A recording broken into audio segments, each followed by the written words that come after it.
The Capricorn full moon on Monday is ripe for setting healthy boundaries, finding practical solutions, and bringing balance between the time you spend with the people you love, that is where you find emotional security, and the time you spend on your career and hard work, those things that you do for your material security. Stay tuned to learn about the energetics of the upcoming Capricorn full moon cycle.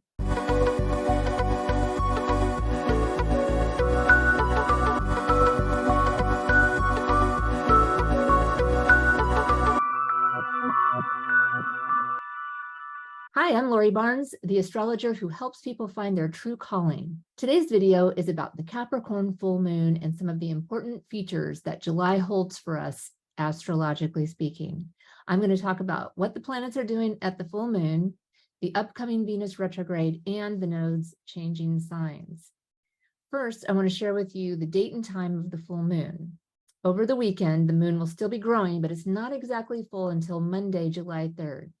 If you're on the west coast of the US, it'll be exactly full at 4:39 a.m. in the morning on Monday, and on the east coast at 7:39 a.m. and in Rome, where I am right now, it'll be 1:39 p.m. in the afternoon. This is a full moon. Full moons are halfway through the monthly moon cycle, and this monthly moon cycle started on the new moon that was in Gemini back on June 17th or 18th, depending on where you live. This full moon carries the energetic vibe of that new moon. It was social, mentally stimulating, and intellectually active. Now we're arriving at the peak of this cycle, which is halfway through the monthly lunar cycle, and it's the full moon. So this is a time of culmination where you may be releasing or ending something. It's a good time to make a compromise or a choice. The sky is full of light. The full moon is when the moon receives the most amount of light from the sun, and then the moon is reflecting that down to us here on Earth through the moonlight. The full moon will be in Capricorn, so that means the moon is traveling through the sign of Capricorn, and that makes it a Capricorn full moon. So the moon receives the light of the sun, which is traveling through Cancer. So the two opposing signs of Capricorn and Cancer are prominently featured at this upcoming full moon. So if you don't already have your astrology chart, your natal chart, go get a copy. There's free calculators online, and have that in front of you when you're listening to this video, because by having your chart in front of you, you'll get a lot more value out of astrology horoscopes like this one. So there's two sites that I recommend for you to go get your free online chart. And the first one is astro.com, and the other one is astro-seek.com. They both will run your chart for you for free. And then once you have it, find the houses in the chart that have Cancer and Capricorn. And that's going to give you information specific to your chart, like the people, events, and topics that are activated in your chart. That's what the houses will show you. So, for example, if you have your sun sign, moon sign, or rising sign in Cancer or Capricorn, this is going to be an important lunar cycle for you. The sign of Capricorn is known to be practical, grounded, serious, and somber. Capricorn thrives on hard work, effort, structure, setting limits and boundaries, and being willing to look at reality rather than wishful thinking. In a full moon lunar cycle, the sun and moon are in these two opposite sides. So that means the sun is in Cancer. The sun in Cancer is known to be nurturing, sentimental, protective, intuitive. Cancer usually excels in domestic matters and runs a very efficient household. The sun in Cancer is one of the cardinal modalities when it comes to signs, and cardinal means that there's a leadership quality that goes with Cancer. But unlike the other cardinal signs, which are Capricorn, Libra, and Aries, Cancer tends to avoid taking things head on and will move more sideways, like the crab, which is its symbolic zodiac representative. Of course, if you're a Cancer, Cancer sun, Cancer rising, Cancer moon, you have other chart placements, and that's going to make this description more or less like you. But some of those Cancer qualities will definitely be there. So, for example, if you're an Aries sun, Cancer moon, you're going to be more forward, straightforward, taking things head on than if you were, say, a Pisces sun with a Cancer moon, which is going to be someone who's more agreeable and less direct when it comes to working with a challenge or taking the lead. So these two signs, Cancer and Capricorn, this pair of signs has to do with home and family and your work and career or responsibilities. And since not everyone works, every adult, I should say, has some sort of responsibility, and that's Capricorn territory. The Cancer territory is like home, family, and Capricorn is like work and responsibility and career. The theme is, family versus career and how you find balance between the two. When the Cancer or Capricorn part of your chart is tested and challenged or going through a rough patch, there's usually some sort of disruption of, the balance between these two things, your home and career. And even if you're single, you might find that you spend too much time at work, or that something at home may be occupying too much of your time and there's imbalance. If you do have a partner or family, then you may find that any issues around maintaining balance between family and career can come to the surface during this upcoming full moon in Capricorn. So the Capricorn full moon is a time where there can be an imbalance between your emotional security, which is Cancer, and your material security, which is Capricorn. And these two areas of life are likely going to call your attention as we go into the weekend and early next week. You could feel like you're the rope in a tug of war between the needs of your home life and the needs of your work life or your responsibilities. So each lunar cycle has clarifying information that we get from looking at what the other planets are doing. So let's take a look at some of the important relationships and movements the planets are making as we move into this weekend and the first part of July and the Capricorn full moon. So the first thing I want to mention is that the asteroid Chiron is making a square to the moon, sun, and the planet Mercury. So with this Chiron square to both the sun and the moon and Mercury, this means that an old emotional wound could be activated and that some healing can take place with this full moon. This old wound is likely to be from your childhood. And the thing about Chiron is that once you're able to acknowledge and work with past hurts, you can experience healing and gain a deeper relationship with yourself and the others who are involved with the hurt. But the main thing is that personal wounding may come to light over the full moon. You may find that you want to go on and help others work through their own healing and their own past wounding. If you work with others or others who have a similar experience that you did. But the important thing is that you do the work first on yourself. And that's really what this Capricorn full moon is speaking to. It's more likely to apply to you if you have planets or sensitive points in the middle degrees of the cardinal signs Cancer, Capricorn, Libra, or Aries. And Aries is the sign that Chiron is currently traveling through. If you don't have any planets or points in these cardinal signs, Cancer, Capricorn, Aries, and Libra, you may not feel this energetic signature of Chiron during the full moon phase, but if you do, take note. So as I mentioned before, the sun is traveling near Mercury at the full moon, and this means that your intuition and intellect will be activated as part of the full moon energetic vibe. There are nurturing, practical, and intellectual qualities all wrapped up in this full moon. And do remember that the Gemini new moon is what kicked off this cycle, which also had a lot of intellectual and mental activity. So we know that the cardinal signs of Cancer, Capricorn, Aries, and Libra are all highlighted during the full moon phase, which is growing over this weekend and peaking on Monday. It's important to be aware that the nodes of the moon are going to be moving into the cardinal signs of Libra and Aries, the pair of signs that are opposite of each other. And that's going to happen on July 12th.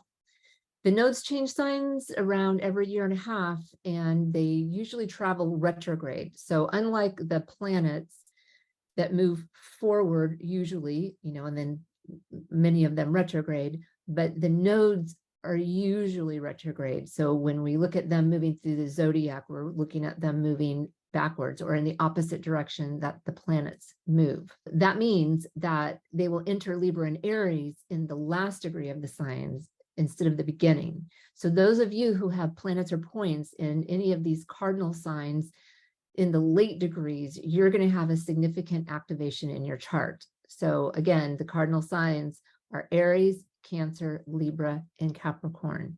And if you have Any planets or sensitive points in those 4 signs, either in the middle of the zodiac, which is going to be more activated by Chiron, or in the late degrees of those signs, that's going to be activated by the nodes changing signs later in July.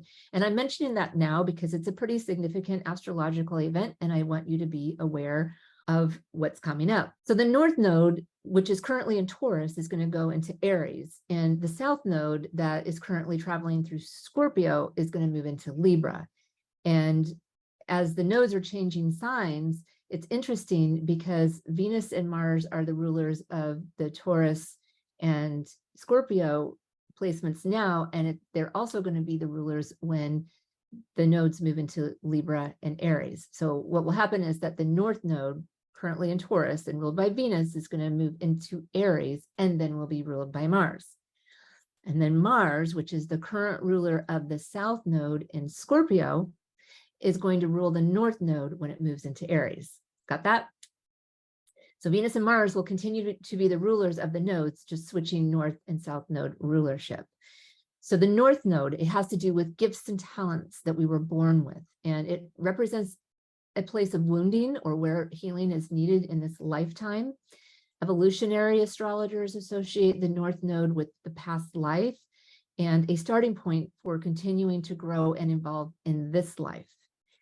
You can look at the South Node to understand for family patterns, talents, and modes of being that you tend to fall back on. The North Node is about work, growth, and development for this lifetime. It represents something totally new that you may not even be aware of yet, but it's calling you to focus on this area of life so that you can grow and expand. It's something completely new to you in this lifetime. And when you focus on North Node issues, you are fulfilling your karmic path to evolution. So this is what makes the nodes important. Knowing where your nodes fall in your natal chart is going to provide you with further information, and then the traveling nodes in the sky can make contact with something in your chart, and that's going to highlight what the meaning of those things in your chart is saying. Now, even if you don't have anything in Libra and Aries, as the nodes move through the zodiac, or Scorpio, Taurus, where they are now, the nodes are still highlighted in a particular set of houses in your chart. So you can look to see where Taurus and Scorpio are in your chart, and that is where the nodes are now, and they're going to be leaving that part of your chart after a year and a half. So you can think about the description that I gave you of the nodes and how that may have shown up for you in the last year and a half. And then you want to look to the Aries and Libra part of your chart as the place or the activation area for the traveling nodes. And always consider the moving planets and points in the sky as they relate to your natal placements. You don't really want to look at them by themselves. You want to look at them as, how are they interacting with my chart? And the date on that, again, is July 12th. That's when the nodes are going to change signs. It can be enlightening and eye-opening to really include the nodes in how you understand your chart. And, the nodes changing signs is a significant astrological event that is likely to be a catalyst for the development of current affairs in the world, in the whole world. But in your chart, it really is going to depend on if the nodes are activating something or not in your natal chart. And that will help you understand how potent of an activation the sign changes of the nodes are going to be for you. Another significant astrological event happening in July is that the planet Venus is going to go retrograde. Now, Venus goes retrograde around every 18 to 19 months. And when Venus goes retrograde, it's a different kind of energetic signature than when Mercury or Mars goes retrograde. Mercury is about your communication style, and the Mercury retrograde is about all things related to communication, commerce, and technology. And Mars is about how you take action in this world, and it has to do with your inner determination.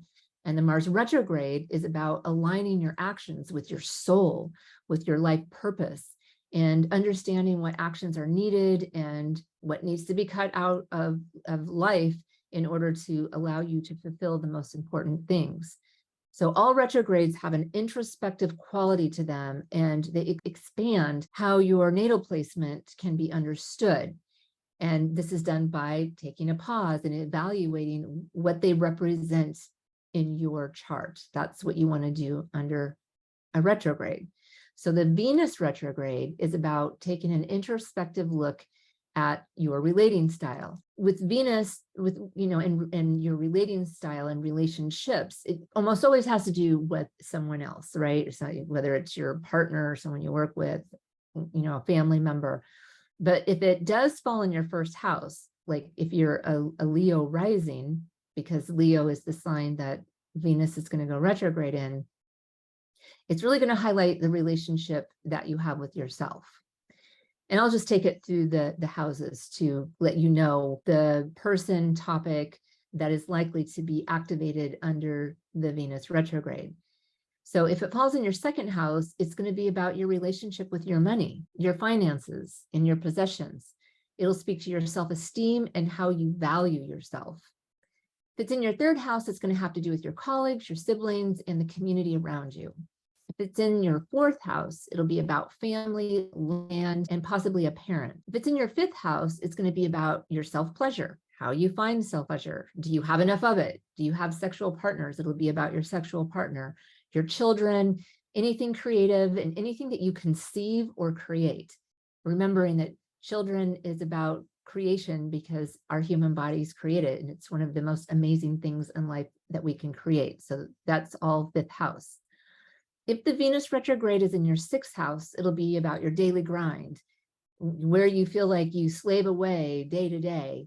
And if you're a supervisor, it'll be about how you relate to your employees. And it can also be about how you relate to your pets, if you have pets. The seventh house is about your partner, your romantic partner, those who you have a commitment with. So it does differ from the fifth house, which is more about fun and pleasure. And, maybe you just started dating someone, or, if you have, friends with benefits kinds of things. But the seventh house is your committed partnership.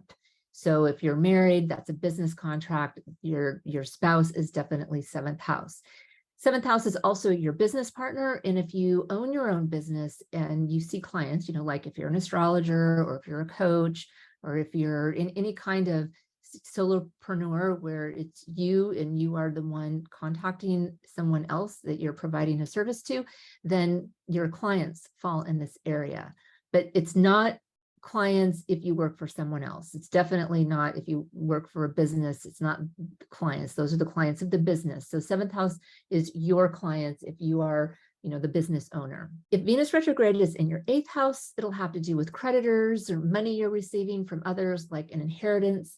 And it can have to do with your helpers, like if you have a therapist or a psychiatrist or a coach, those who work in the healing practices, especially as it relates to crisis situations, then that's going to be eighth house relationships. The ninth house is about your relating style with teachers, mentors, and foreigners. The 10th house is going to be about your relationship with your boss, authority figures, and how you relate to anyone who may be in a position to discipline you. Think about authority figures. And the 10th house could also represent a parent. If Venus retrograde is in your 11th house, it'll be about your friends, how your relationship with your friends, your network, your social media environment, and any volunteer work that you do. And lastly, the 12th house is about how you relate to your enemies, if you have any. Or maybe some hidden enemies, or anyone who may be trying to sabotage you or undermine you. It's also about locked facilities like a prison or an institution. So if you happen to be in a place where you feel like you are confined, then the relationship with those around you would be activated in the Venus retrograde. So you'll be asked to take an introspective look at how you relate to the people or the situations that you are involved in those places. Collectively, Venus retrograde is a time for all of us to slow down, take a pause, and evaluate how we engage and relate with others and ourselves. So Venus is retrograde in the sign of Leo, and there's a fascinating aspect of Venus that has to do with her retrograde pattern and her orbit in the sky.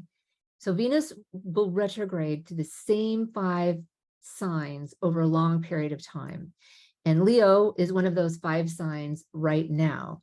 So, and every 8 years, Venus retrogrades back to the same sign. So, doing the math, Venus goes retrograde around every 18 to 19 months. And over 8 years, Venus will retrograde 5 times.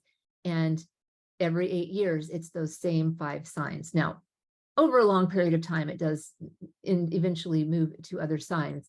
But because of the long amount of time we see Venus in this pattern, we can really look into the Venus retrograde cycle by looking backward. We can look back in 8-year increments to get an idea of what may come up for us during this current Venus retrograde. The 5 signs that Venus currently retrogrades through in this unique 8-year cycle, the signs are Gemini, Aries, Capricorn, Scorpio, and Leo. So every 8 years, she repeats this pattern. As she makes her retrograde in this kind of orderly fashion, she makes this beautiful 5-point star pattern in the sky.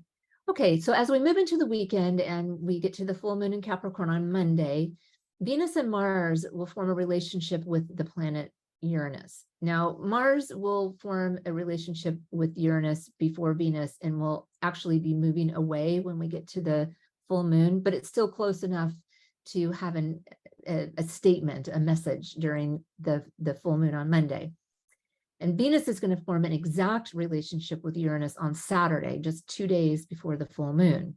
So with this relationship of Venus and Mars, with Uranus, it's in a square, there may be some unexpected surprises that come up with people in your circle, or people that you're in a relationship with, and keeping in mind that I just went through all the houses and the different people that are represented by that house. So if you look in your chart, then you can get a better idea of what that's going to mean for you. When it comes to Uranus, its energy is like sudden, disruptive, and surprising.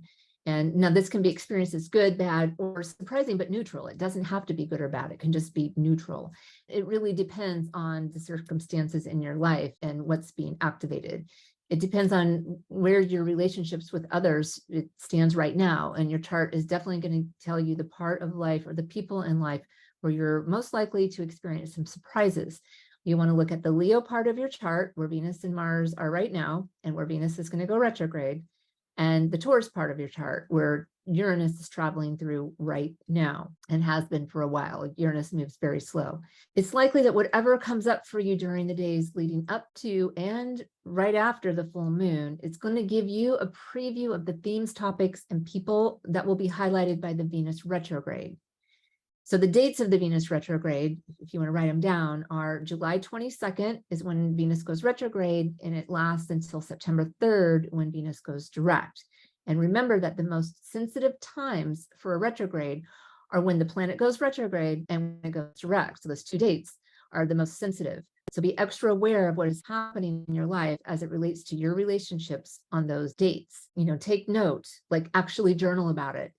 And you can find amazing insight when you write things down and then you go back and read it in the future. I do that all the time, and it's just so enlightening. I can't say enough good things about it.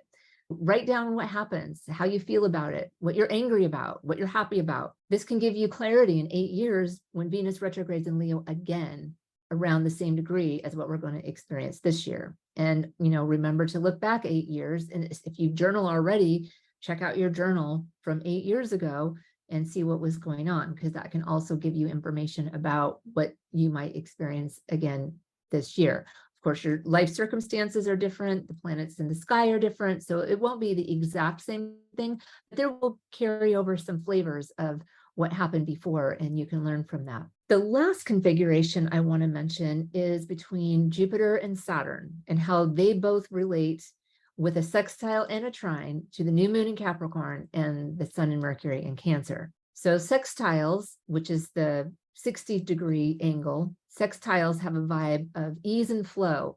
They foster taking action to use this complementary energy between the planets that are in the sextile. So, and then the trine is energy that flows really easy. And sometimes the energy flows so easy, it's taken for granted or not even noticed, because things just kind of like move very easy. But let's take notice, right? We know about it. So we know that we have Jupiter and Saturn in a sextile to each other. So that gives us the gas and the brake pedal together. And you can say we have the planet that represents growth and expansion is working actively and in an easy flowing way with the planet that represents structure, discipline, and boundaries, and that's Saturn. That's one relationship. And now both of these planets are in a relationship to the full moon. We have Jupiter sextile the sun and Mercury in Cancer, and Jupiter trining the moon in Capricorn. And then we have Saturn trining or in a trine relationship with the sun and Mercury in Cancer, and it has a sextile with the moon in Capricorn.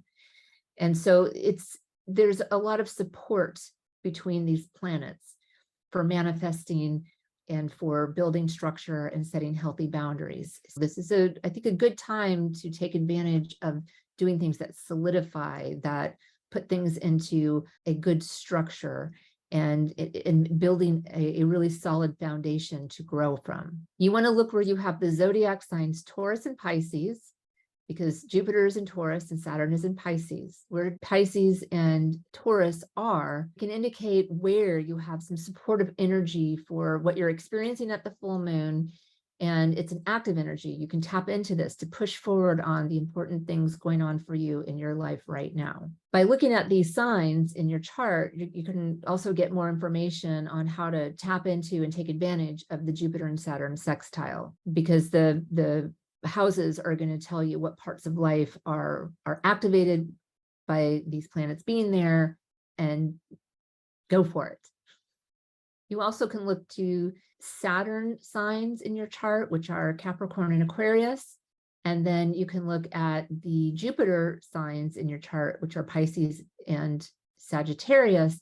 And those houses are also activated because the rulers are activated. And so the topics, themes, and people that are represented in the houses of those four signs are also areas that you can focus on in your life to take advantage of this supportive energy with the sextiles and the trines.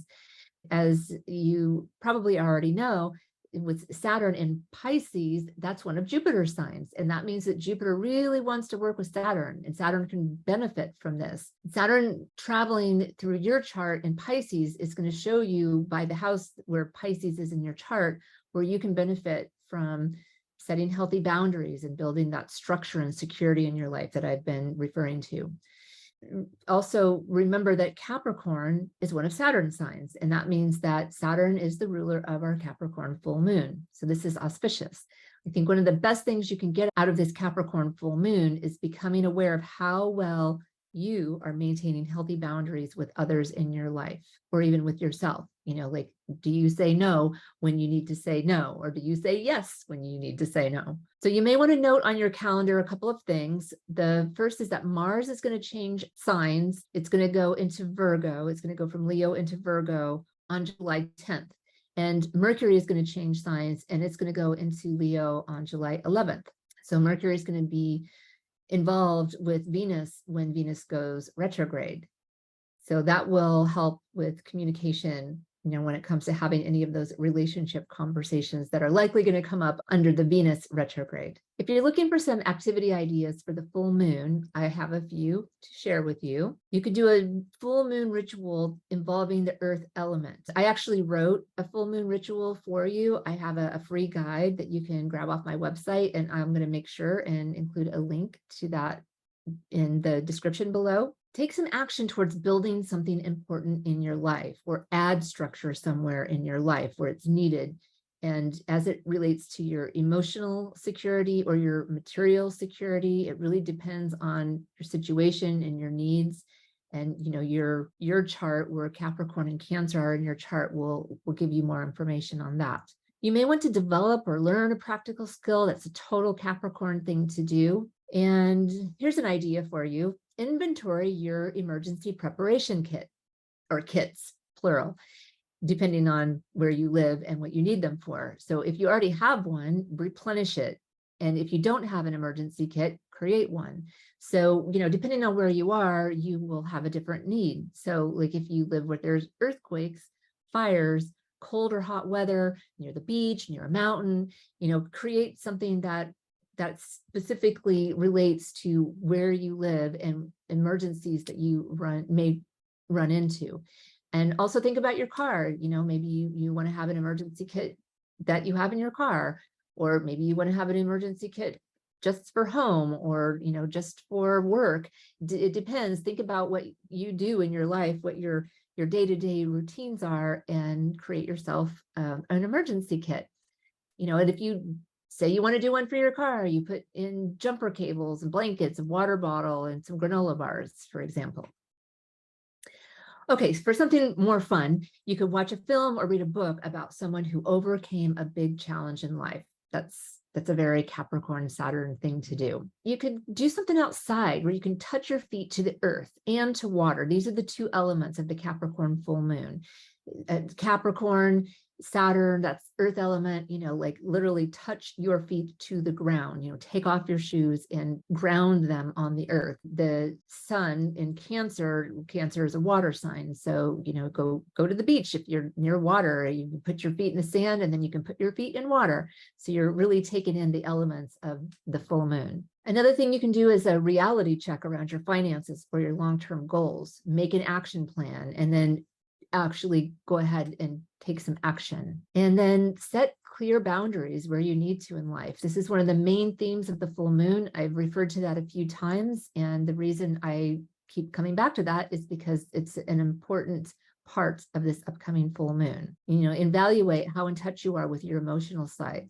Are you too stoic, overly kind of like stone-faced, and kind of stuffing your emotions inside, or are you overly emotional and reactive? So where's your balance, and how well are you holding healthy boundaries with others? How well are you balancing your emotional availability?